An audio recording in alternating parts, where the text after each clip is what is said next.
भौगोलिक क्षेत्राधिकार होता है, वहां पर एक शासन होता है और वहां पर होती है संप्रभुता। तो यूक्रेन के मामले में ये संप्रभुता नदारद नहीं है। यूक्रेन के पास में संप्रभुता से पूरी कल्पना और किताबों तक सीमित बात रह गई है, उसकी जमीनी स्तर पर कोई हकीकत है ही नहीं। और दूसरी बात जब हम ये समझते हैं कि आक्रमण की जो टर्म आती है, आक्रमण वह होता है कि किसी एक देश द्वारा जबरन किसी देश पर प्रवेश करना, कब्जा करना, युद्ध करना, अपने अधिकार क्षेत्रों को लांघते हुए दूसरे की सीमा में जाकर प्रवेश करना आक्रमण कहलाता है।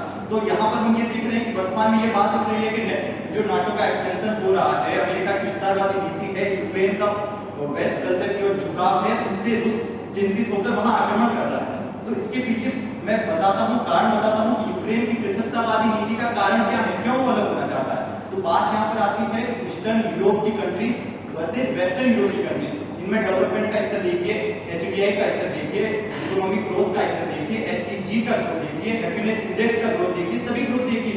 इन मामलों में आप तुलनात्मक वंचन का शिकार पाएंगे वेस्टर्न यूरोप की कंट्रीज को। तो जाहिर सी बात, इसके पीछे कारण क्या है, जो रूस का जो रवैया रहा है, रूस के साथ में इसको विकास के अवसर नहीं मिले, क्योंकि जब आप संघर्ष और युद्ध की एक लंबी परिस्थिति में रहते हैं तो आपके पास फलने और फूलने के विकल्प नहीं आते हैं। आपका समुचित विकास तभी हो पाएगा जब आपके ऊपर बाह्य दबाव प्रत्यक्ष तौर पर नहीं हो। और यहाँ बात सीधा दिख रहा है, बात आती है 2014 में क्रीमिया जो उसका क्षेत्र था, उस पर जबरन हमला करके उसको अपने अंदर धकेल लेता है। तो जाहिर सी बात है, संप्रभु देश के किसी राज्य को आप इस प्रकार से अपने अंदर लेंगे। और उसके बाद में यूरोमेडन में जब 2013-14 में क्रांति के दौरान वहां की जनता, जो कि आज के समय में देश किसके लिए चल रहा है, जनता के लिए चल रहा है ना, किसका फायदा लेना चाहते हैं, जनता का। जनता ने कहा हम कीव की तरफ जाना चाहते हैं, तब भी बात नहीं मानी गई।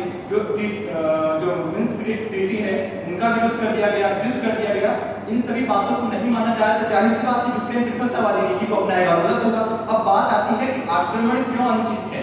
अब जब मूल विषय आता है आक्रमण की अनुचितता का, तो सर्वप्रथम बात आती है संप्रभुता की। संप्रभुता पर चोट करने वाला बाह्य देश आज के समय में नहीं होना चाहिए, चाहे एथिक्स के तौर पे देखा जाए, चाहे लीगल टर्म में देखा जाए। संप्रभुता उसके देश की आंतरिक मामलों की बात है, जहां तक किसी देश को प्रत्यक्ष रूप से प्रभावित नहीं कर रहा है, तो वहां उस देश का क्षेत्राधिकार होना चाहिए। दूसरी बात है, यहाँ पर मिन्स्क ट्रीटी तोड़ के वहां पर उसके खिलाफ हमला कर रहा है। अगली बात है मानवाधिकार का हनन।